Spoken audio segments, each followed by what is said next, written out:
Aleluia.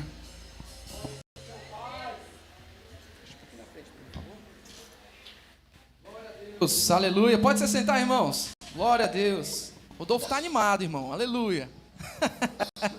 Glória. Quem está feliz com o Senhor Jesus, pode dar uma glória a Deus bem forte para Ele. Ele é digno, irmãos, da nossa alegria. A palavra do Senhor diz que a alegria do Senhor é a nossa força, né? Então, que essa alegria preenche os nossos corações, faça a gente suar mesmo, faça a gente se alegrar na presença dEle. E falando em alegria, você já cumprimentou esse seu irmão, lindo, maravilhoso, está do seu lado? Dê a paz do Senhor para ele, fala com pelo menos 2, pelo menos 3 irmãos que estão aí perto de você. Cumprimente-o com a graça, com a paz do Senhor Jesus. Irmãos, estar com o Senhor é alegria, porque a alegria dEle é a nossa força. Amém? Glórias ao Senhor Jesus. Glória a Deus, aleluia. Vamos lá, pessoal, nós vamos passar aqui alguns avisos, vamos aproveitar bastante tempo hoje de palavra, para a glória do Santa Ceia do Senhor também, dia de celebrarmos a vitória de Cristo na cruz, pelas nossas vidas. Então, hoje é dia de celebrar, amém? Vamos hoje estar lembrando, né, trazendo à memória o que nos trouxe a esperança já, né? Que é o Senhor Jesus ali, sendo entregue pelas nossas culpas, pelos nossos pecados. Hoje é dia de celebrarmos a vitória de Cristo pelas nossas vidas, amém? Vou dar aqui alguns breves anúncios, então, para nós estarmos aqui seguindo com o decorrer do culto, tá bom, irmãos? Quero lembrar aqui que terças e quintas, às 8 da manhã, não é isso, pastor? Ou de terça a quinta? Oração. Terça a sexta. Pessoal, terça a sexta, a partir das 8 horas da manhã, é um momento de nós virmos aqui para orar junto com os nossos pastores. O pastor Igor vai estar aqui toda de terça a sexta pela manhã, o pastor Arnaldo também, né? Então, no momento de devocional, momento de oração, de entrega mesmo, começar o seu dia, né, eu não digo com o pé direito, né, começar o seu dia com Cristo, né? Esse é o objetivo, começarmos com Ele. Então, aproveite esse momento, irmãos. Sabe, é precioso nós dedicarmos um tempo para o Senhor, né? E termos esse devocional junto com os nossos irmãos, em comunhão com os nossos irmãos, é extremamente precioso. Então, já se sinta convidado para de terça a sexta-feira você tirar pelo menos um dia para estar aqui, 8 horas da manhã, para juntos fazer o devocional. Amém? Glória a Deus. Irmãos, como todos sabem, né, terças à noite, às 20 horas aí, estamos tendo o nosso EJA, né, Escola de Jornada de Aperfeiçoamento, mesmo que acontece hoje, né, no domingo vai acontecer na terça-feira também, né? E a próxima semana, eu quero lembrar a todos, hoje são breves os anúncios, quero lembrar a todos, próxima semana nós temos culto de missões. Você pode dar uma glória a Deus, irmãos? Aleluia, próxima semana culto de missões, quero lembrar. Prepare uma oferta especial para esse culto, como vocês sabem, todas as nossas ofertas que são levantadas neste dia são destinadas diretamente para missões. Então, de uma forma ou de outra, ela vai chegar nas nações, vai chegar aos confins da terra e vai fazer com que o nome do Senhor seja conhecido entre todo o povo, tribo, língua e nação. Amém? Afinal de contas, se a palavra não for anunciada, irmãos, sem confins da terra, para os povos não alcançados, não há arrebatamento. Então vamos apressar a vinda de Jesus, que eu já estou com pressa. Amém? Glória a Deus. Quero ver aqui quem está nos visitando hoje. Temos alguns visitantes. Temos algum visitante hoje aqui? Acho que não, né? Tem? Igreja Batista Refrigério está nos... Brincadeira. Já está no ponto aí, Isaac?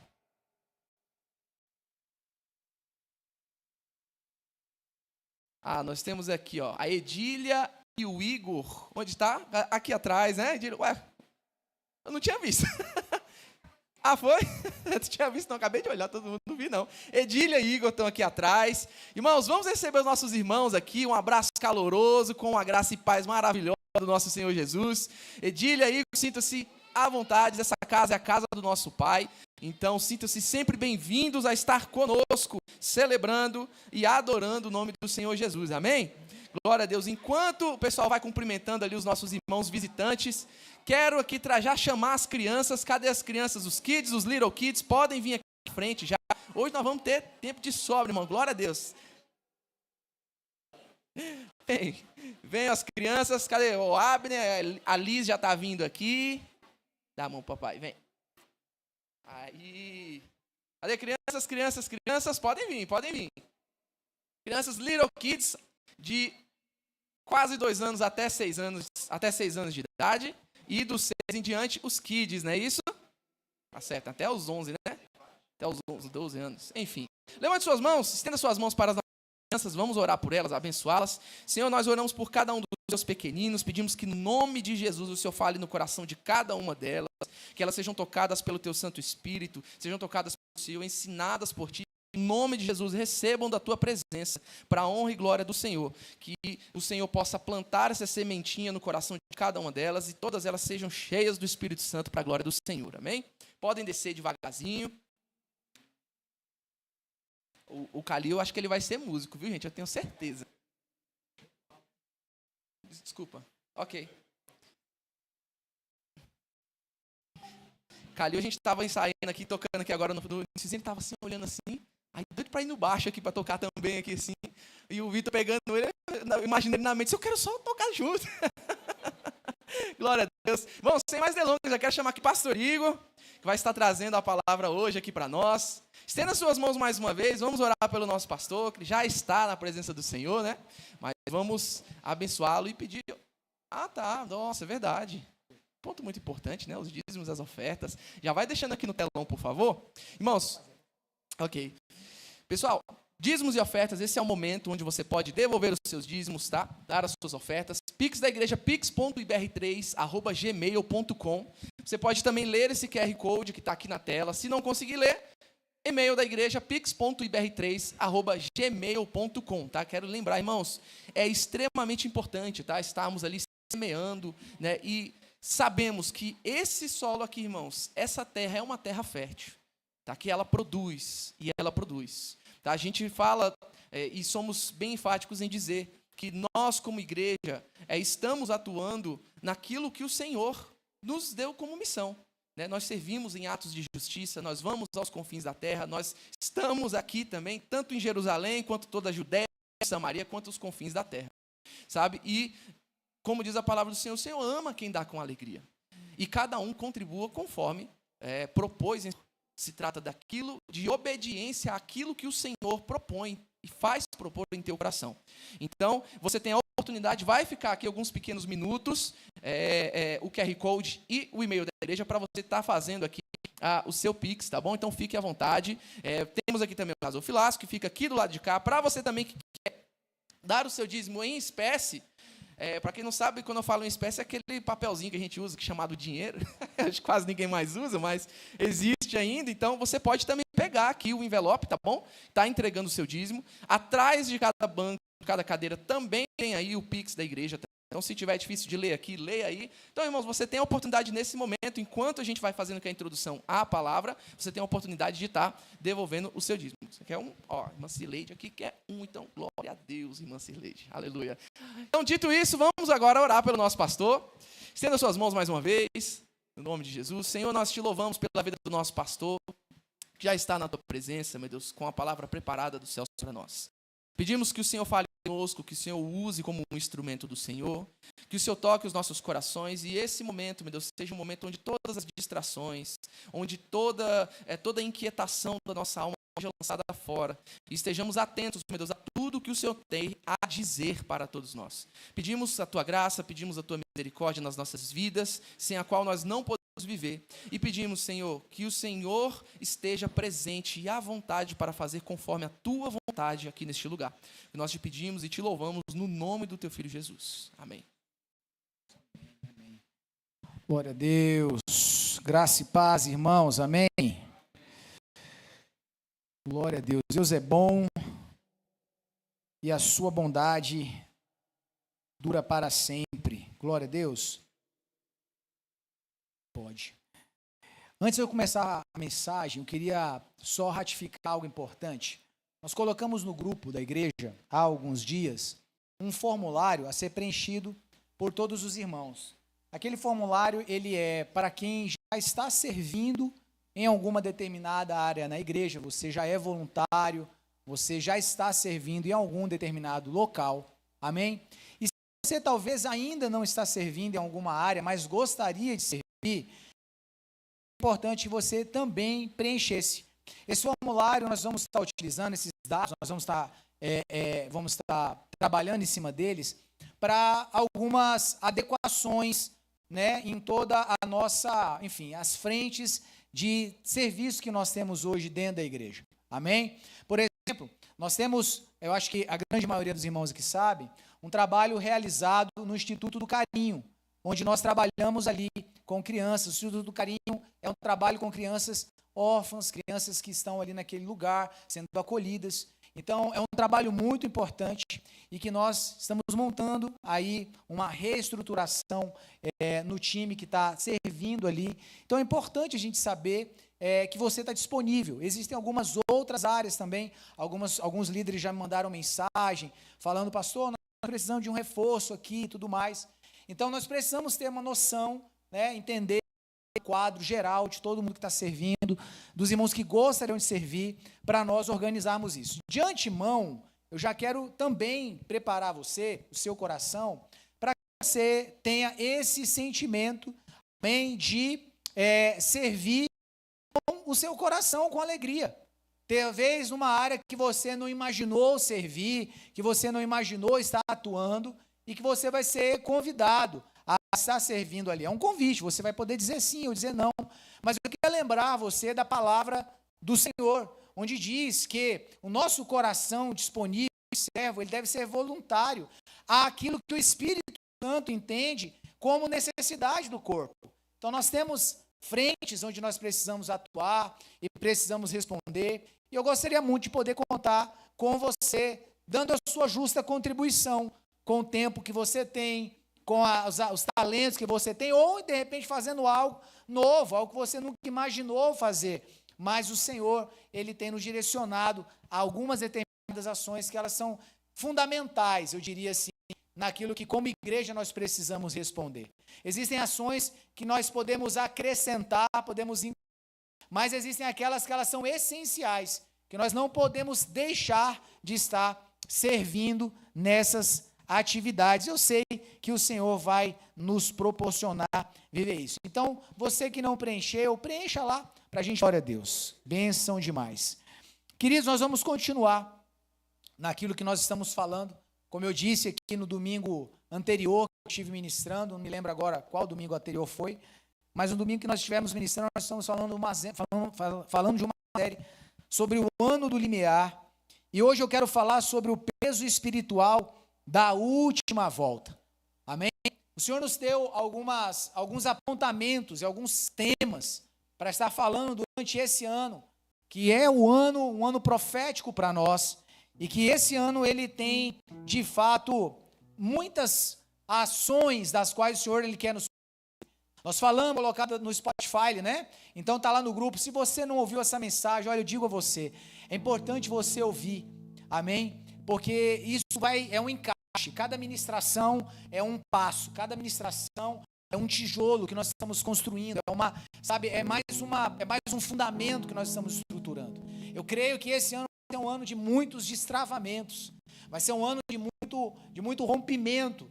Agora, tudo isso depende da nossa resposta, tudo isso depende do quanto nós vamos nos engajar naquilo que Deus está comunicando ao nosso coração. Amém? Eu creio nisso. Você crê nisso comigo? Diz amém aí. Amém. Então hoje eu quero falar sobre isso, o peso espiritual da última volta. Eu vou fazer mais uma oração, eu queria que você fechasse seus olhos, aí curvasse sua cabeça no seu lugar. Vamos ter mais uma palavra de oração agora, em nome de Jesus. Pai, nós queremos uma vez mais colocar nossas vidas aqui diante da sua presença. Senhor, eu entendo que nenhum culto é igual ao outro. Todas as vezes que nós entramos na sua presença e entramos para te oferecer o nosso sacrifício suave, as nossas ofertas pacíficas, de amor, eu creio e eu entendo que o Senhor tem ali para nós também uma palavra, que o Senhor tem para nós ali uma resposta. Senhor, eu sei que cada um dos meus irmãos aqui está nessa casa, está te oferecendo o seu culto racional e tem algo a apresentar diante da sua presença, e o Senhor tem resposta para cada um de nós. O Senhor tem uma palavra para os nossos corações. Eu te peço, Senhor, que hoje não seja diferente. Desde o momento que nós entramos aqui, estamos, Senhor amado, ouvindo a tua palavra, sendo ensinados e passando por vários momentos aqui. Eu sei que esse momento também será um momento de edificação, um momento onde o Senhor vai comunicar aos nossos corações. Eu desejo que cada um de nós ouça a sua voz, ouça a sua palavra, seja cheio dela, em nome de Jesus. Se você crê nessa oração, você diz amém comigo. Amém, glória a Deus. O peso espiritual da última volta. Queridos,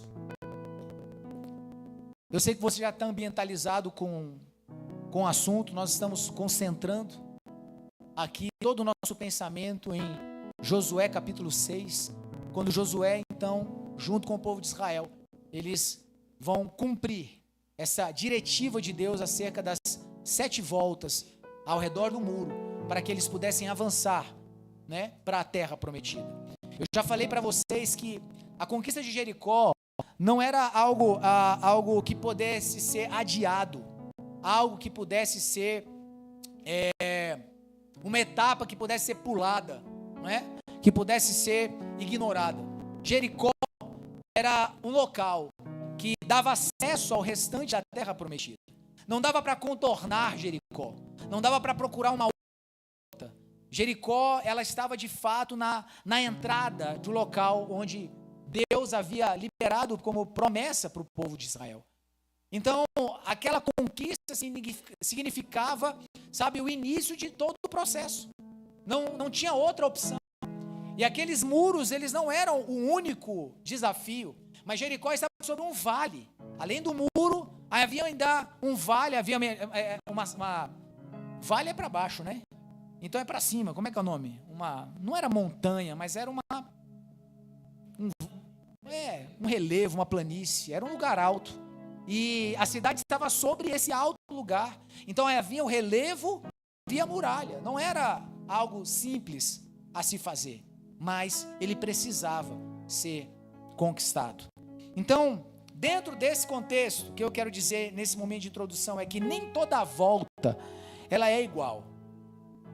Apesar da direção ela ser a mesma, apesar das orientações serem as mesmas, nem toda volta é igual. Algumas, elas vão cansar o corpo. Outras, talvez o cansaço seja emocional. Outras, talvez o impacto ele vai ser na mente. Então, nem toda volta ela trazia o mesmo desafio para aquele povo ao redor, naqueles dias, rodeando aquela muralha. Outras voltas, elas decidem o destino, porque talvez uma daquelas voltas estava significando para aquele povo, para algumas pessoas, sabe, a sua última força, a sua última ação de fé, né? Talvez uma daquelas voltas estava sendo tão difícil para ser lidada, para que eles pudessem rodear ali, que estavam selando o destino de alguns e a desistência da continuidade. O problema é que quase todo mundo gosta do começo, mas poucos compreendem o peso do final. Sabe, eu me recordo de alguns momentos em que nós estivemos aqui, nesse ambiente, nesse lugar, e eu falava com aquelas pessoas que estavam ali nesse início. Aqui, queridos, quando nós começamos, nós tínhamos apenas essa loja, esses pilares que você está vendo, eram paredes, e nós estávamos apenas do lado de cá, tudo era feito apenas nesse pedaço aqui. Então nós tivemos um primeiro ano, e nesse primeiro ano, então nós já entendemos que nós precisávamos romper. Então nós começamos a quebrar essas paredes aqui. Foi um momento muito interessante, muito bacana, não é? O pessoal vinha para cá e marretando essas paredes aqui, derrubando. Foi tão interessante que o pessoal da loja aqui de cima deram folga. Eles ficaram com medo. Falavam assim, esse prédio vai cair, porque o pessoal lá embaixo está marretando tudo, está derrubando tudo. E eles deram folga, ficaram uma semana sem trabalhar aqui em cima com medo da loja cair. E a gente quebrando essas paredes para passar para o lado de cá. Para o lado de cá não via cerâmica, havia só uma ardósia, né, aquela pedra verde. Então nós começamos aqui a fazer um processo de nivelamento e trouxemos areia para nivelar o piso, colocamos aqui esse piso. E o ano posterior, então nós pegamos o subsolo e fizemos mais um processo aqui de reformas. E toda vez eu conversava e falava para os irmãos, valorizem esse momento, porque são momentos de inícios como esse, são momentos de começos que marcam muitas coisas que nós fizemos, e isso falando do início isso daqui. Sem contar quando nós de fato começamos na garagem do irmão Wellington, aqui na 200, né? 401, debaixo de um telhado que nós colocamos lá, e uma lona, não é, pastor Arnaldo? E ali vinha vento, vinha chuva, e era interessante. E ali nós estávamos começando algo. E os começos geralmente são empolgantes, a gente se empolga com o início. A gente se empolga com começos, a gente se empolga com momentos que falam de início de coisas. O que dizer, né? Saindo do ambiente um pouco de obras, e o que dizer do começo das coisas, o começo de um casamento, não é? O início, os primeiros dias, o primeiro mês, a famosa lua de mel, os primeiros dias do bebê em casa, quando nasce, não é? Aquele momento de muitas emoções, né? Pouco sono, muitas emoções, não é? Muitas alegrias sendo experimentadas. Os primeiros dias do emprego, eu me lembro, irmãos, dos primeiros dias do meu primeiro trabalho. Meu primeiro trabalho de carteira assinada foi no shopping, eu trabalhava na Claro. E comecei a trabalhar, empresa muito boa, né? Tinha primeira conta bancária, meu Deus do céu, né? O salário que eu na conta, eu me sentia a pessoa mais rica do mundo. Eu falei, meu Deus, eu nunca tive tanto dinheiro na minha vida, nem sei o que eu faço com esse tanto de dinheiro agora, não é? E aí eu lembro que meu primeiro salário, eu trabalhava no shopping, a gente ficava sabendo das promoções, aí eu fui numa loja, comprei uma carteira. Meu irmão, eu gostei tanto da carteira, que eu ainda tenho o mesmo estilo de carteira até hoje. Não é a mesma, não é? Mas é o mesmo modelo. Eu gostei tanto do modelo daquela carteira, e eu voltei para casa todo importante. Eu comprei minha carteira com meu salário. Acabou o seu tempo de pedir dinheiro para minha mãe. Acabou, mãe. Agora sou um homem barbado, feito, tenho até trabalho, não é? Aquele sentimento bom. Primeiros dias de trabalho, responsabilidade. O começo é sempre muito bom. Quantos começos a gente pode lembrar aí, eu poderia dizer aqui, poderia citar. Agora, a questão, querido, não é o começo, o quanto o começo é agradável, é bom, mas poucos compreendem o peso do final. Sabe, o começar bem, mas o terminar bem. Quantas vezes nós começamos animados, empolgados, cheios de energia, mas o meio do caminho começa a apresentar as dificuldades.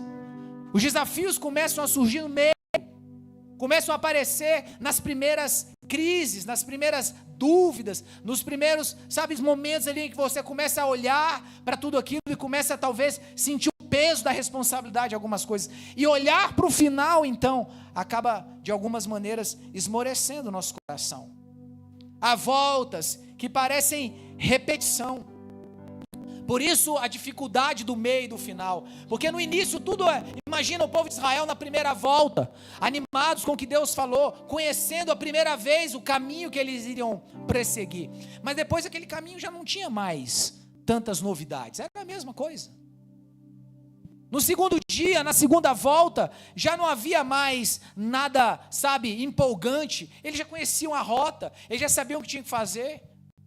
Os primeiros dias de trabalho, o primeiro mês de trabalho passou, e o segundo mês, a gente começa a viver as mesmas realidades, a gente começa a viver os mesmos desafios, as pessoas no trabalho, as pessoas onde você está convivendo, são as mesmas pessoas, a gente começa a conhecê-las, a perceber as suas limitações, a ver as suas, a ter os primeiros atritos, e aí o meio vai ficando desinteressante, a continuidade vai ficando desinteressante.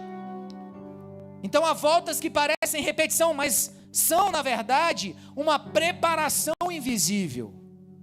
Há elementos e há momentos, melhor dizendo, em que continuar não é insistência, é obediência madura.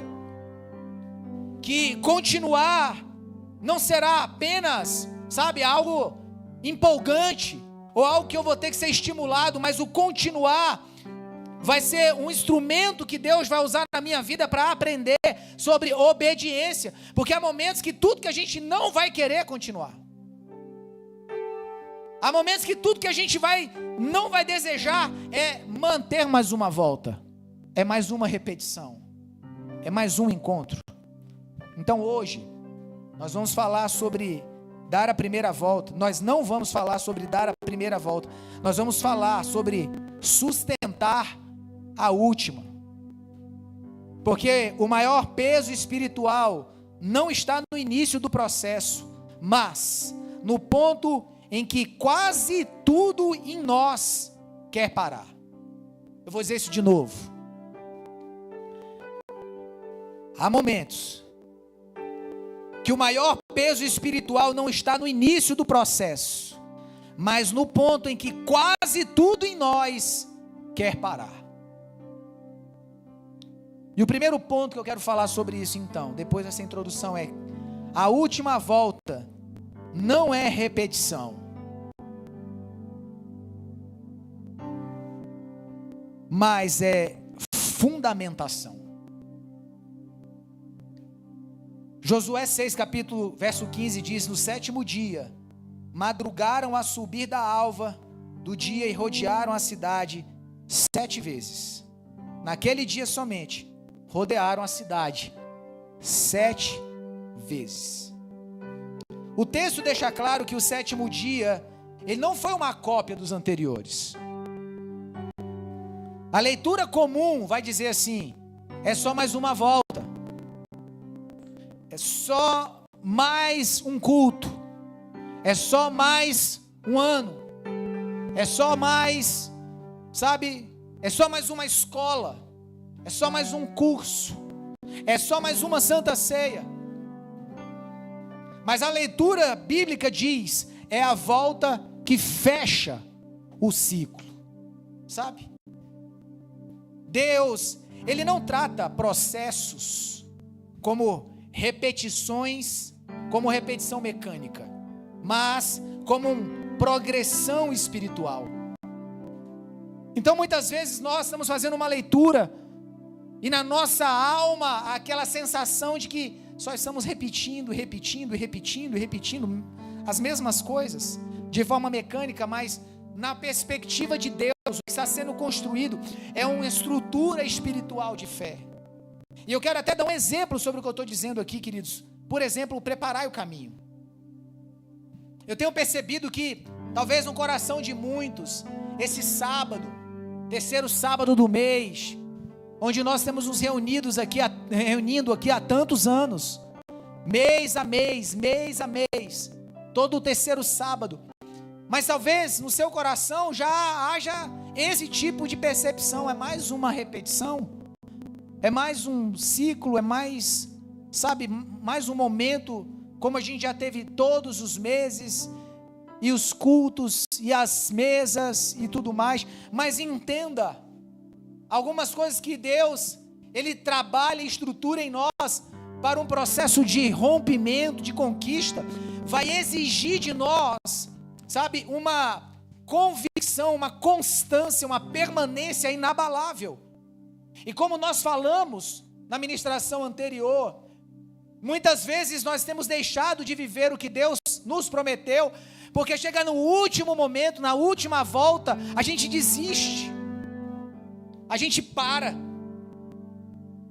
Muitas vezes a nossa ausência de fé, ou desejo de vermos alguma coisa, de sentirmos alguma coisa diferente, de desejarmos ver alguma coisa diferente, deixa eu lhe dizer, meu irmão, o milagre ele só vem na última volta.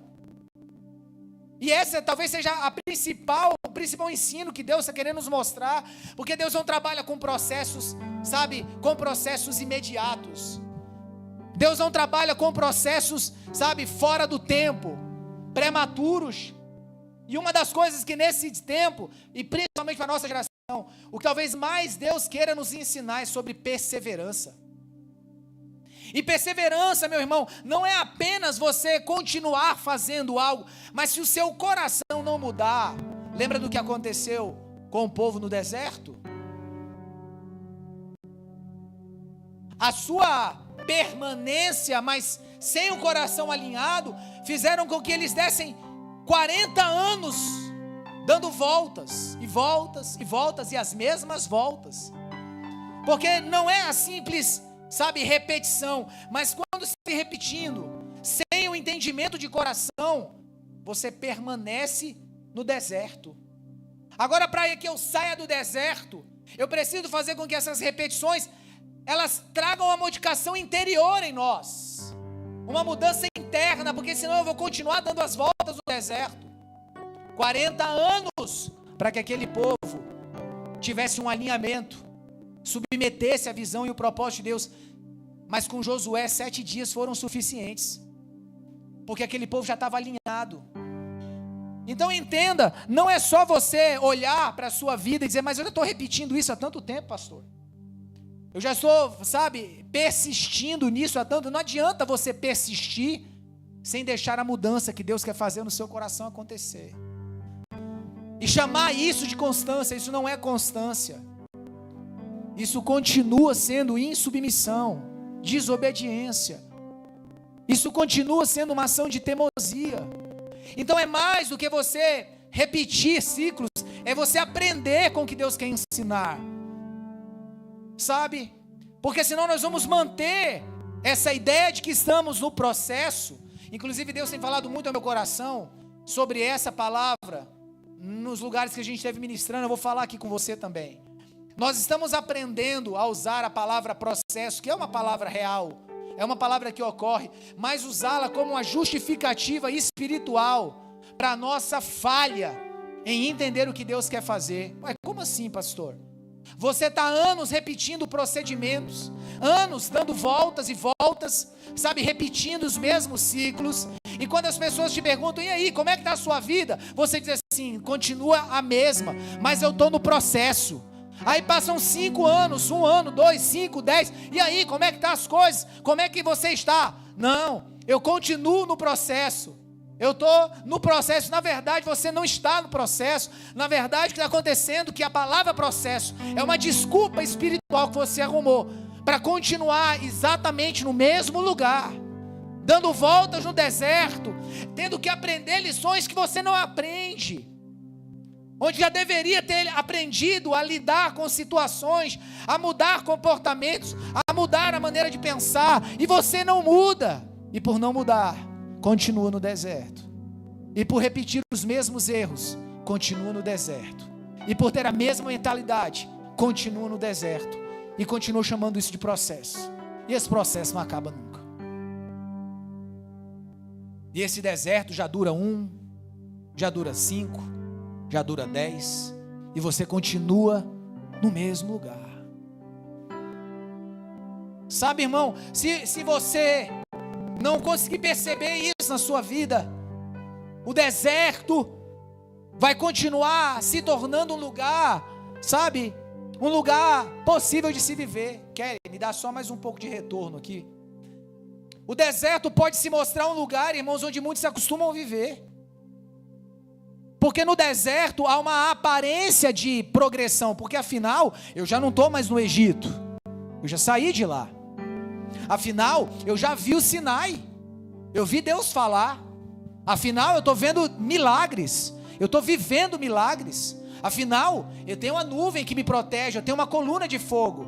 Afinal, tem o templo ali. Mas, queridos, como nós já falamos aqui, o Monte Sinai não é um lugar de morada, de permanência, mas é um lugar de encontro.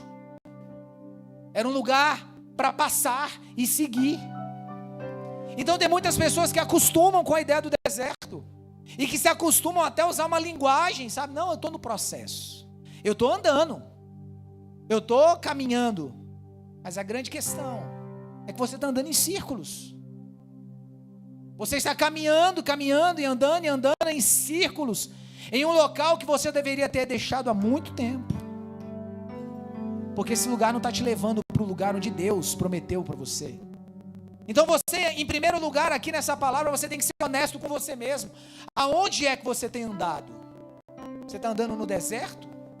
Ou você já está andando na terra que Deus prometeu? Você está dando círculos, chamando de processo uma vida estagnada, que não vai para lugar nenhum? Porque você está resistindo ao que Deus precisa te ensinar? Quem está entendendo isso aí diz amém. Vivemos uma geração que confunde constância com monotonia. Pastor, está muito monótono, todo mês é a mesma coisa, tem culto de ceia, tem culto de missões, tem preparar o caminho. É muito monótono, a gente vem para o culto, é a mesma coisa, não é? Vamos fazer uma campanha aí, pastor, vamos fazer uma campanha do tijolo, uma campanha não é? Do lenço, vamos fazer uma campanha da caneta consagrada, vamos fazer um trem, vamos mexer, vamos chacoalhar, está muito monótono. Querido, não está monótono. A questão é que você pode estar confundindo constância com monotonia. Para quem está com visão, ele está construindo e edificando algo em silêncio, esperando o momento em que Deus prometeu. Para quem está no deserto, irmão, ele está esperando que de novo uma voz acenda do Sinai em algum lugar, esperando que em algum movimento o fogo acenda de novo no Sinai, esperando que em algum encontro desse, alguma coisa dessa, um lenço, um cajado, um tijolo, alguma coisa faça algo novo na minha vida acontecer. Deixa eu lhe dizer, meu irmão, Deus, Ele não opera através de mecanismos de desobediência. Ele se manifesta na constância. Quando o cenário, nesse sentido, quando o cenário não muda, a fé de alguns enfraquece, porque ele ainda não entendeu que o processo, que essa construção de Deus, só avança quando mudar dentro de mim, não é do lado de fora que tem que mudar, é do lado de dentro. Deus está revelando que o clímax espiritual raramente vem com sinais prévios. Então entenda, a mudança, ela não é exterior. A mudança, ela tem que ser dentro de mim. Não é o culto que tem que ser diferente, é a sua adoração que tem que ser diferente. Não é a programação que tem que mudar, é a sua entrega que tem que mudar. Entende? Não é o que nós fazemos aqui que tem que mudar, é a sua disposição em mudar o seu coração e a sua mente que tem que mudar. Entende? A mudança exterior, ela virá após a mudança interior. Não é o contrário. A última volta parece igual, mas espiritualmente ela é decisiva. Permanecer fiel quando a rotina espiritual parece igual, exige maturidade. É engraçado, algumas pessoas quando nos procuram para algum aconselhamento, alguma orientação, alguns já vêm assim: eu já até sei o que você vai falar para me fazer, pastor, você vai falar para me orar.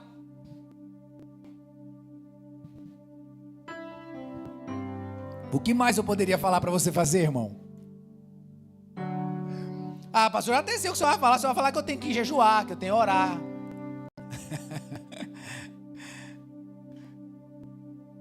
Sabe, a gente está sempre em busca de um caminho mais fácil. A gente está sempre em busca de um atalho. A gente está sempre em busca de uma ação milagrosa. Não, eu vou dormir, amanhã eu vou acordar e tudo vai estar diferente. Meu irmão, se você não mudar suas ações, se você não mudar a sua mente, se você não mudar o seu comportamento, nada vai mudar. Nada vai mudar. A lei da semeadura, queridos, ela é terrivelmente assustadora e verdadeira. O que você plantar, você vai colher. Não há como escapar dela. Quem está entendendo isso, diz amém. Continuar servindo, continuar congregando, continuar orando, honrando os compromissos, mesmo sem novidades visíveis, revela entendimento de processo. O alinhamento se expressa na constância diária, não na busca por estímulos novos. Não, orar está dando muito trabalho, eu vou em busca de um profeta. Eu já estou orando há tanto tempo, deixa eu ir ali no culto Fujioka, ali o irmão revela tudo. Vai que ele revela alguma coisa, né? Não, orar todo dia, não acontece nada, eu não ouço nada, eu não vejo nada, tudo que eu escuto é que eu tenho alguma coisa que eu tenho que mudar. Não, vou num caminho mais fácil. Deixa eu ir no profeta ali, que ele tem umas profecias boas, ele sempre fala umas coisas legais, sabe? O alinhamento se expressa na constância diária. Sustentar práticas espirituais básicas com fidelidade prepara o terreno para momentos decisivos que não admitem improviso. E de novo eu quero ensinar algo que eu já ensinei muitas e muitas vezes. Eu vou falar de novo aqui com você. Você pode não estar no lugar onde você desejou ou sonhou estar um dia, mas você está exatamente no lugar onde as suas escolhas te levaram. Pastor, essa não é a vida que eu sonhei. Pastor, essa não é a realidade que eu um dia idealizei. Pastor, essa não é a história que um dia eu esperei contar. Sim, meu irmão, mas essa é a história, essa é a vida e essa é a realidade que as suas escolhas, que as suas decisões levaram você.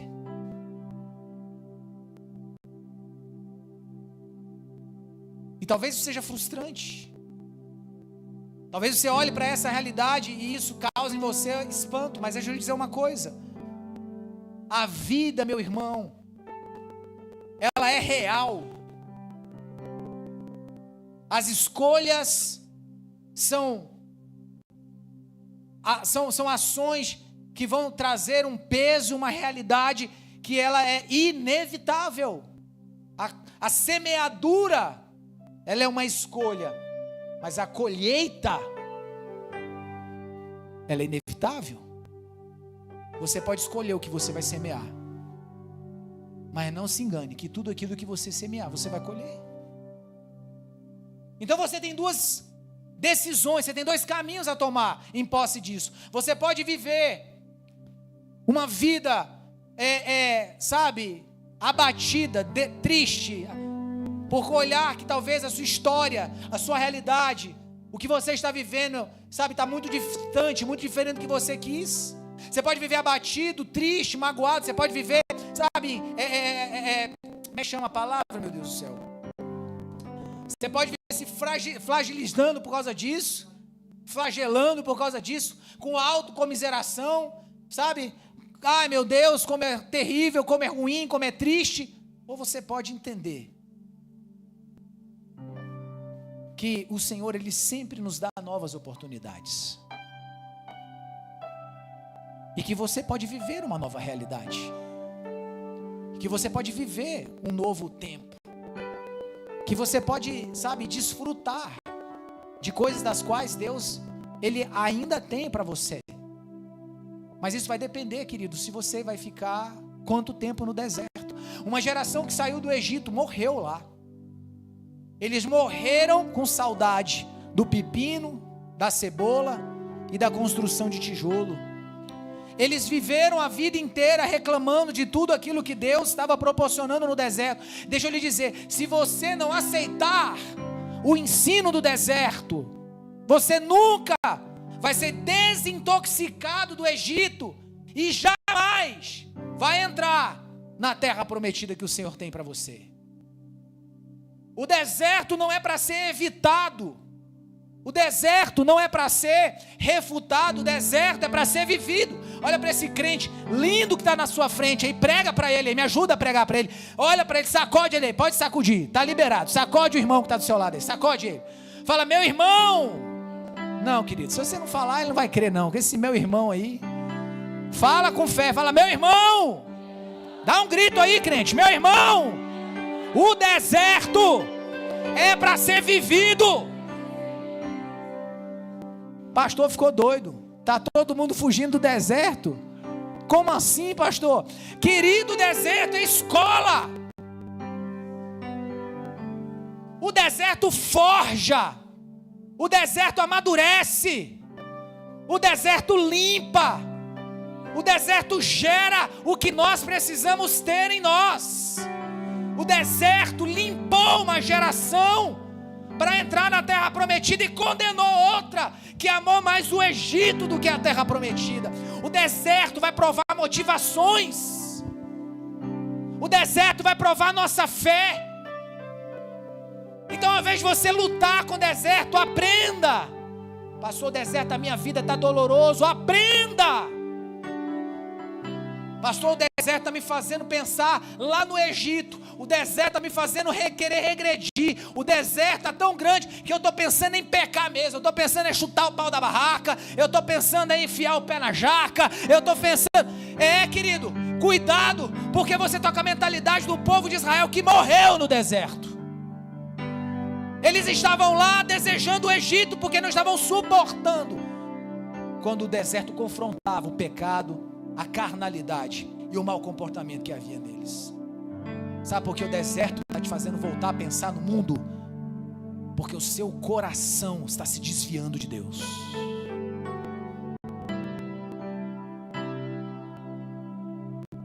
Sabe por que o deserto está fazendo você questionar a sua fé? Sabe por que o deserto está fazendo você, que eu nem disse isso aqui, o Espírito Santo está me revelando. Sabe por que o deserto tem feito alguns pensar assim, será que eu já fui crente? Será que de fato eu sirvo para ser crente? Porque o povo lá do mundo parece estar tão mais feliz. As pessoas lá de fora parecem estar vivendo uma vida tão mais alegre. Parece que elas conseguem tudo. Conseguem marido, conseguem emprego, conseguem dinheiro, conseguem casa, conseguem carro, conseguem o que quer. E eu só ouço do Senhor assim: espera mais um pouco.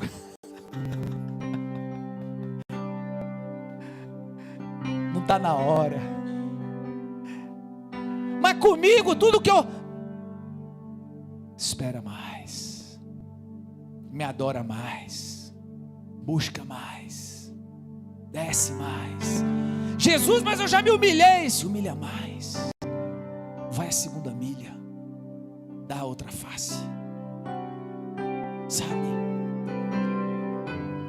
Irmãos, deserto é escola. É escola.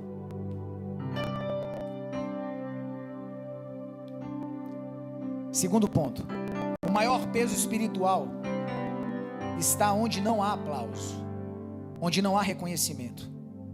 Josué capítulo 6, verso 20, a parte A diz: todo o povo gritava e os sacerdotes tocavam as trombetas. Antes do grito, houve silêncio. Antes da celebração, houve anonimato. Durante 6 dias e parte do 7º, não houve aplausos. Não houve reconhecimento, não houve validação externa. Deixa eu dizer uma coisa sobre a paternidade de Deus. Às vezes nós estamos ali caminhando, e tudo que a gente quer ouvir é: que bom, meu filho, parabéns. É isso aí, eu estou vendo o seu esforço. Olha, parabéns, eu estou vendo que você está sendo fiel. A grande questão, queridos, é que para Deus, é que na matemática dele, sabe, é no final que a recompensa vem. A Bíblia é muito enfática em dizer que é no final a recompensa. Se até o fim fores fiel, receberás a coroa. Mas eu fui fiel até o meio. Eu fui fiel 90%. Eu fui fiel quase até o penúltimo dia do arrebatamento. O Senhor diz: aquele que for fiel até o fim. Sabe, queridos? Então assim, eu entendo que a nossa alma, de muitas maneiras, ela fica necessitada, carente de uma validação de Deus. Sabe dizer: muito bem, vamos lá, continua. E eu sei que isso muitas vezes acaba, sendo para nós, algo que é difícil, é complicado de lidar quando Deus simplesmente silencia, quando Deus simplesmente não fala nada. Eu tenho uma experiência muito bacana, junto com a pastora Johanna, da Esté. Essa experiência foi muito legal. A Esté, ela estava aprendendo a andar, e na casa onde nós morávamos, em Sobradinho, a estrada onde passavam os pneus do carro era feita com aqueles pedra pirinópolis, sabe? Aquelas pedras irregular. E a Esté, a gente estava na garagem de casa, eu e Johanna, minha mãe, estávamos ali no momento de comunhão, e a Esté começou a andar e foi andando naquela estradinha lá, daquelas pedras. E em um determinado momento, ela caiu de joelho, né? Quando ela estava voltando, caiu de joelhinho. Foi nada, mas criança, né? caiu, começou a chorar. A minha mãe levantou, a Johanna levantou já para ir socorrer, ver se tinha machucado. Eu falei, não, segurei as duas, ninguém vai lá não. E eu comecei a falar com a Esther, levanta, pode levantar. E ela olhava, bora, levanta, levanta, ninguém vai aí não. A mãe e a avó com o coração na mão. Aí ela levantou. E ela começou a vir, chorando, mas veio. Aí quando ela chegou, aí sim, abracei ela, a mãe abraçou, limpou o joelhinho, viu que não tinha nada, ponto, pode seguir. Sabe, queridos, muitas vezes é assim que Deus age conosco, porque a gente às vezes está ali, cai com o joelho no chão, a gente acha que o mundo acabou, a situação ficou difícil, a gente fica com o coração apreensivo, e tudo que a gente quer é que Deus vai correndo, abraça a gente, vou terminar de chegar com você no colo, não vou deixar você andar aí mais não. Mas não é assim que Ele faz. E talvez tudo que você vai ouvir de Deus é: bora, levanta, vai, fica de pé de novo, isso aí não é para te derrubar não, bora. Mas a gente quer ficar lá no chão chorando, como se aquela queda quebrasse o nosso joelho no meio. Porque o Senhor, Ele quer nos ver, querido, crescer. Tem um abraço, mas o abraço está lá no final. Tem o colo, mas o colo está no final. Entende? Então não deixe que esse tipo de realidade tire você desse lugar. A obediência foi invisível, mas ela é registrada no céu. Deixa eu lhe dizer uma coisa: todos os dias que você caminha, toda a obediência que você demonstra, ela pode ser invisível, as pessoas podem não ver, ninguém pode estar vendo, sabe, mas essa obediência invisível que você está tendo, ela está sendo registrada no céu, meu irmão. Essa obediência aqui, talvez você está vendo um silêncio total do céu, mas você está ali se mantendo fiel. A carne grita, o desespero quer vir, sabe, o medo quer tomar teu coração, mas você está ali, você está lutando, você está firme, você está resistindo, você está crendo na palavra. Deixa eu lhe dizer, por mais silêncio que exista, existe o céu todo como testemunha, vendo tudo que você tem feito. Não confunda silêncio com falta de ação, com inércia de Deus. Ele pode estar calado, mas Ele está vendo tudo, sabe? Espiritualmente aprendemos errado, achamos que Deus confirma com respostas imediatas, mas a Bíblia mostra que Deus pesa fidelidade antes de liberar a manifestação. Então primeiro Ele prova a nossa fidelidade, primeiro Ele pesa a nossa fidelidade, para que então Ele libere a manifestação dos milagres. Observe os homens de Deus, as mulheres de Deus, em toda a Escritura. Primeiro eles foram provados, primeiro eles venceram com fidelidade a palavra, sendo fiéis, então veio a manifestação de Deus. A cultura atual, ela só valoriza o que é visto, o que é postado, o que é reconhecido. Deus, porém, está ajustando uma geração para andar sem aplausos, sem validações e permanecer.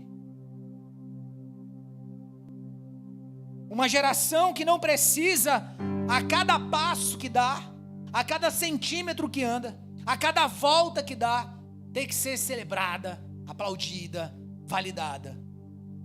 Mas mesmo quando não há nada disso, mesmo quando não há nenhum tipo de resposta nesse sentido, essa geração continua fiel, constante, decidida, imparável, a fé sendo provada. O céu valoriza o que a terra ignora. Sabe? A terra pode ignorar esse tipo de comportamento. Cara, você é muito bobo. Você é muito trouxa. Você fica aí, crentinho de igreja. Deixa de viver sua vida aí, boba. Deixa de viver sua vida aí, bobo. Olha só como é que você está aí. Cuidado, viu? O céu valoriza o que a terra ignora. Fidelidade, honra, constância, integridade. Essas coisas a terra não dá o menor valor. A obediência genuína se manifesta em escolhas que não geram reconhecimento imediato. Caráter no trabalho, fidelidade no casamento, compromisso com a igreja local, disciplina espiritual longe dos olhos alheios. Quando não há validação externa, a motivação correta é testada. Permanecer íntegro nesses ambientes revela maturidade espiritual e constrói uma autoridade antes que qualquer resultado se torne visível. Porque a autoridade espiritual ela vem primeiro. E a autoridade espiritual ela vem desse lugar.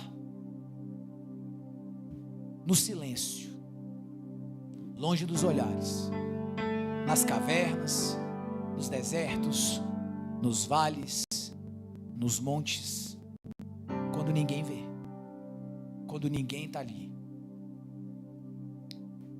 A última volta revela se a fé é convicção ou se ela é expectativa. Como assim, pastor?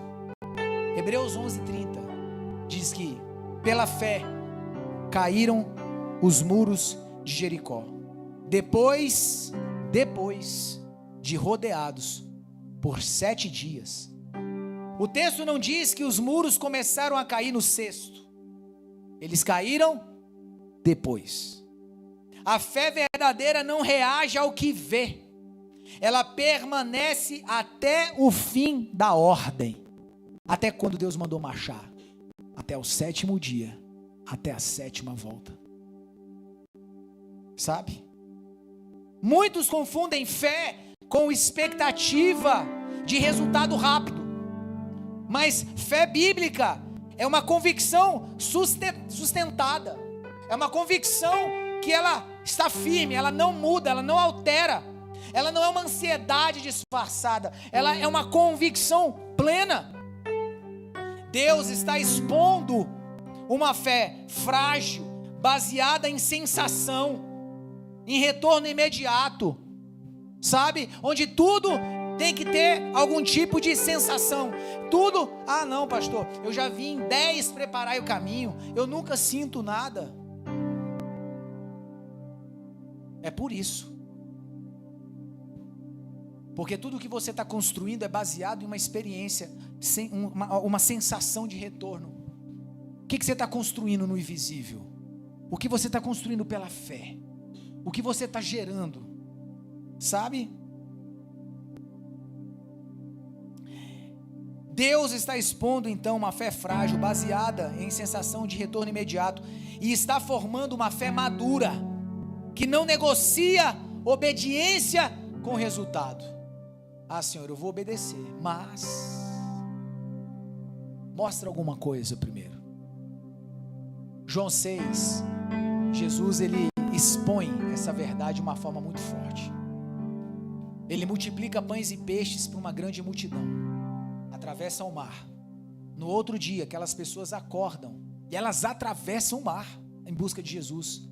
Veja bem, queridos, Jesus não se comove ou não fica impactado em ver pessoas fazendo grandes sacrifícios, grandes procissões, grandes, movimentos, se o coração delas não estiver reto.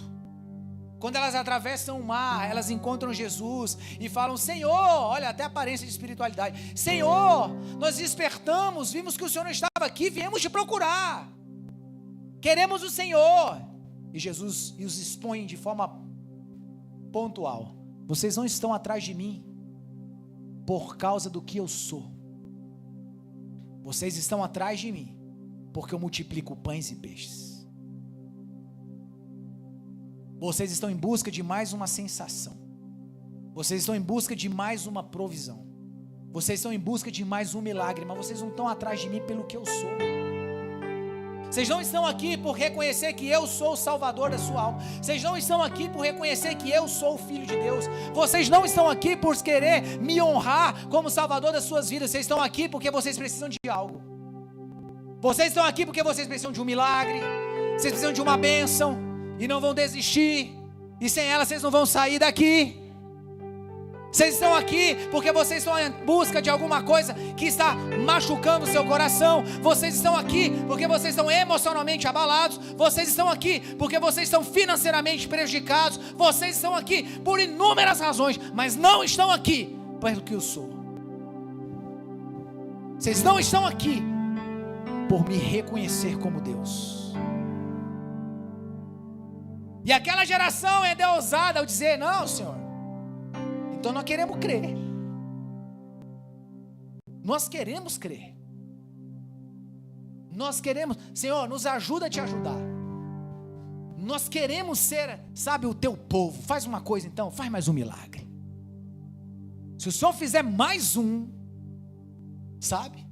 Se o Senhor mostrar mais um sinal, aí nós vamos crer. Essa, querido, é a geração que Jesus olha para ela e diz: não haverá mais milagres, não haverá mais sinais. Sabe, que tipo de geração nós temos sido? Que tipo de geração eu tenho sido? Será que eu estou aqui porque eu estou em busca de mais um pão que vai responder alguma necessidade da minha alma? Ou estou aqui porque eu não posso ficar sem Ele, porque eu não tenho outro lugar, eu não tenho outra pessoa? Você conhece o texto e a história? No decorrer do processo, Jesus então vai aos religiosos e diz a eles: quem não comer do meu corpo, quem não beber do meu sangue, não tem parte comigo. Os religiosos veem aquilo e ficam indignados. Como assim? Que conversa é essa? Como comer do teu corpo? Como beber do teu sangue? Sabe qual é o problema dos religiosos? É que eles não têm visão espiritual e nem discernimento. O religioso, ele está em busca dos métodos. O religioso, ele quer conquistar a Deus pela meritocracia. Aqueles discípulos eram religiosos e tudo que eles estavam ali a buscar era uma maneira de dizer o quanto eles estavam assertivos, porque eles, sabe, era aquela coisa: eu estou fazendo um ritual. Sabe aquela pessoa que, rapaz, eu sou crente, eu estou na igreja, eu sou dizimista, eu participo dos cultos, eu faço tudo que manda fazer, eu sigo todo o manual da igreja. Por que eu não estou sendo abençoado, sabe? Como pode? Fica revoltado com Deus. Eu tenho feito tudo, eu tenho entregado minha vida, eu tenho servido, eu tenho feito tudo que Deus pede para fazer, tudo que a igreja manda fazer. Por que eu não tenho sido abençoado? Cadê a minha bênção? Cadê o meu milagre? É um religioso. Aí Jesus olha para ele e diz assim: tem que comer do meu corpo, tem que beber do meu sangue. Que conversa é essa? Quem pode ouvir esse discurso? Quem pode ouvir essa loucura? Como podemos ouvir isso daí? E a Bíblia diz que naquele momento muitos discípulos pararam de seguir Jesus por causa da sua religião, por não entender, não discernir, não compreender aonde o coração de Jesus estava, qual era o ensino que ele transmitia. Então Jesus vai até os 12. Eu gosto muito dessa parte do texto, sabe? Eu gosto muito de humanizar esse momento, porque os discípulos estavam vendo tudo aquilo, irmãos. Os 12 estavam assistindo todo aquele cenário. Os 12 viram Jesus dar aquela lapada na multidão, e a multidão toda embora. Os 12 viram Jesus dando aquela limada nos religiosos, os discípulos, e vê aqueles religiosos, doutores da lei, indo embora. Então eles ficam com o coração apreensivo. E nós? Como é que vai ser? Eu gosto de imaginar que talvez naquele momento eles deviam ter pensado assim: não, nós ficamos, né? Acho que Jesus vai pegar leve com a gente, porque a gente nem foi com o primeiro grupo, nem foi embora com o segundo grupo. Então ele vai olhar e falar: nossa, que bom que vocês ficaram, né? Acho que vai pegar leve com a gente. Né? Opa, os 12 ficaram aqui. Eu acho lindo, irmão, o discipulado de Jesus. E aí Jesus olha para os 12 e fala o que para eles? Se quiser ir embora, ó, é a hora. Se vocês quiserem ir embora, esse é o momento, pode vazar. É impactante isso, sabe? Porque eu vejo Jesus, ele de fato chegando a um nível de maturidade com seus discípulos e checando o nível de motivação que os fazia caminhar com ele. Então Pedro fala a única coisa que poderia ser dita. Pedro não diz que o discurso de Jesus era fácil. Pedro não diz que a teologia que Jesus estava ensinando era algo simples. Pedro não fala, Senhor, é mole seguir o Senhor. Ih, tranquilo, estamos junto. Pedro deixa claro nas palavras dele que era uma coisa complicada de fazer. Ele diz, Senhor, para quem nós vamos? Só o Senhor tem as palavras de vida eterna. Para onde a gente vai? A gente entendeu tudo o que aconteceu ali atrás, mas é a verdade, a gente vai para onde? Quem que a gente vai ouvir depois de ter ouvido o Senhor? A quem daremos crédito depois de termos ouvido o Filho de Deus? A quem nós daremos atenção depois de termos ouvido a direção que o próprio Senhor nos deu encarnado? Eu vou, por mais que o discurso seja duro, por mais que a direção, por mais que andar no deserto seja, sabe, por mais que caminhar em fé ao redor de Jericó, nós vamos para quem? Quem mais nos daria a vida eterna? Quem mais? Quem mais? Então, queridos, sabe o que Pedro estava dizendo era, Senhor, a gente pode não entender direito, a gente pode não ter, sabe, toda a força que gostaríamos de ter, mas não temos mais para quem ir, depois de ter ouvido o Senhor. O que você vai fazer da sua vida depois de ter ouvido Jesus, irmão? Vai voltar para sua casa e fingir que nada aconteceu? O que a gente faz depois de ter ouvido Jesus? A gente volta a viver uma vida normal? A gente volta para o emprego, para o trabalho, para a vida, para os amigos, para os costumes, para os hábitos que a gente vivia no mundo? Depois de ter ouvido sobre Jesus? Depois de ter ouvido o Senhor falar? Como que a gente faz isso? Como? Infelizmente é possível. E que destino terrível para esses que depois de ter ouvido a voz do próprio Deus simplesmente decidiram ignorá-lo. Terrível, triste. Terrível destino triste. Fé não é crer que vai acontecer. Preste atenção nisso aqui. Fé não é crer que vai acontecer. É obedecer até acontecer. Sabe? Eu tenho fé. Eu creio que vai acontecer. Não, querido. Você vai obedecer. Você vai agir como se já acontecesse. Você vai se posicionar como já se fosse real. Você vai obedecer até aquilo se tornar real. Você vai obedecer até que aquilo se cumpra. Você vai obedecer até que aquilo te alcance, porque isso é fé. É muito fácil ter fé depois que a muralha cai. É muito fácil ter fé depois que as pedras do muro de Jericó estão no chão. Difícil é crer quando você está dando voltas ao redor dela e nada acontece. É muito fácil ser fiel quando está sobrando. É muito fácil ser fiel quando todas as contas estão pagas. Agora, crer e tomar posições quando aquilo te custa.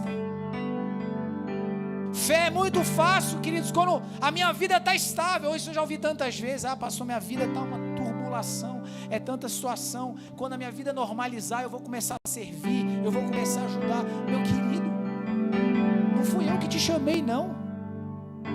Eu nem me chamei. Quem nos chamou foi o Senhor.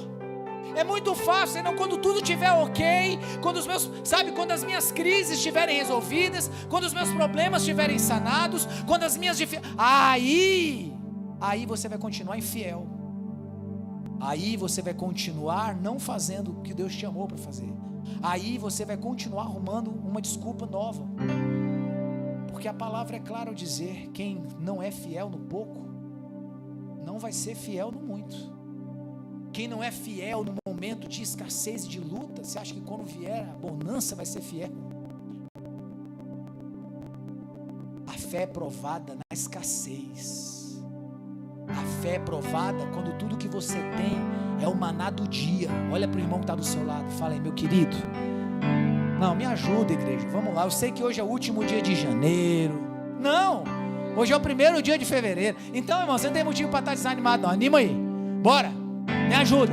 Fala para esse irmão que está do seu lado assim: meu irmão, se você não aprender a depender de Deus no maná do dia, você nunca vai aprender a ser grato quando Ele mandar abundância.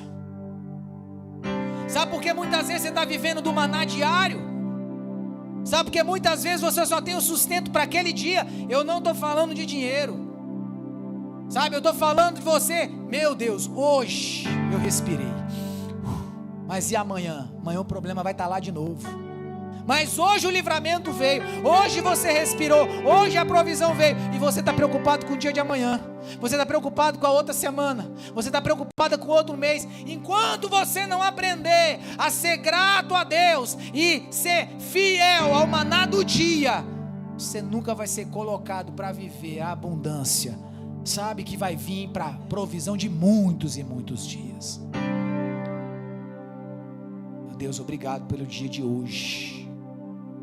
Obrigado pelo pão nosso de cada dia.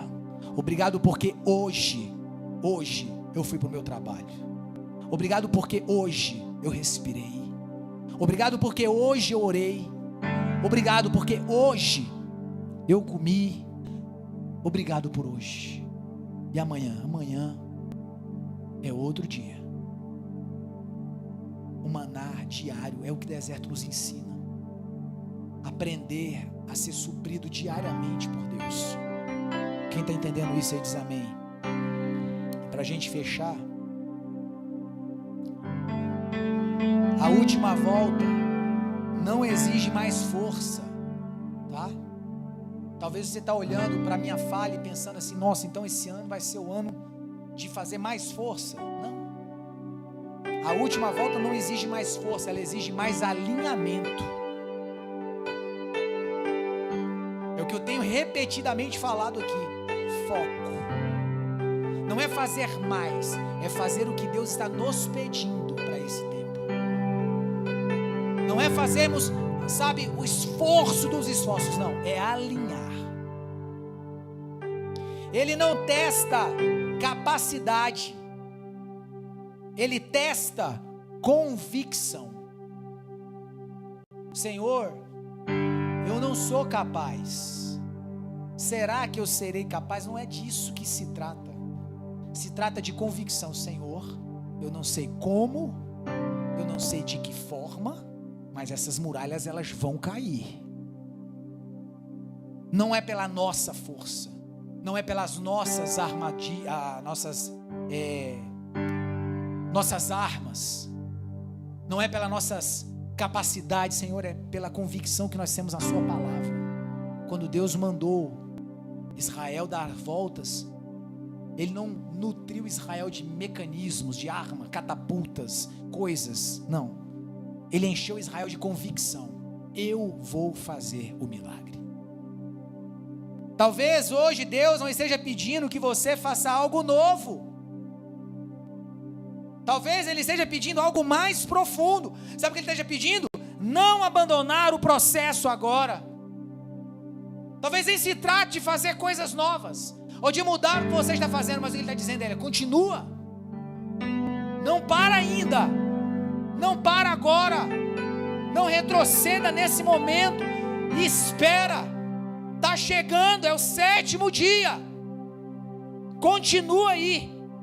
Porque é um peso espiritual acumulado que só se revela no final da obediência. Talvez você não entenda, queridos, o quanto você já encheu esse depósito de obediência, de fé, e você está achando, sabe, que não está chegando a lugar nenhum, mas você está enchendo. Você não está vendo, mas está enchendo. Você não está sentindo, mas está enchendo. Cada vez que você saiu da tua casa, de um sábado que você podia descansar, mas você veio para cá, para orar, para buscar. Cada domingo, que você talvez nem queria vir, mas você veio para prestar o culto ao Senhor, para adorar o Senhor. Cada resposta de oração, cada resposta de jejum, cada propósito que você fez, cada momento que você disse, sabe, que a sua carne, como a gente falou no início, tudo em você queria fazer você parar, mas você disse: eu não vou. Eu nem tenho motivos para continuar, mas eu vou continuar mesmo assim. Eu nem sei por que eu vou continuar, mas eu vou continuar mesmo assim. Sabe, você está juntando, está sendo acumulado, só que você não vê, porque a gente só vai ver no final, no sétimo dia, na sétima volta. Nem uma hora antes, nem um minuto antes, as muralhas só caíram depois dos 7 dias, das 7 voltas, e depois que o shofar foi tocado. Você entende? Aí tudo que eles construíram nos 40 anos de deserto, aquela geração que aprendeu, tudo que eles aprenderam nesse processo, tudo que Deus construiu, tudo que eles geraram ali, explodiu, veio à tona. A muralha caiu, o caminho estava aberto, o acesso estava liberado, os muros estavam no chão, Jericó estava derrotada. Toda conquista espiritual traz novas responsabilidades. Quando Deus abre portas, derruba resistências, amplia influência, torna-se necessário sustentar padrões mais elevados.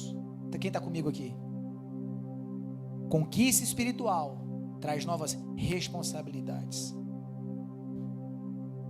padrões mais elevados de caráter, padrões mais elevados de disciplina, padrões mais elevados de submissão espiritual. Atravessar o limiar não é apenas celebrar a vitória, mas assumir o compromisso de permanecer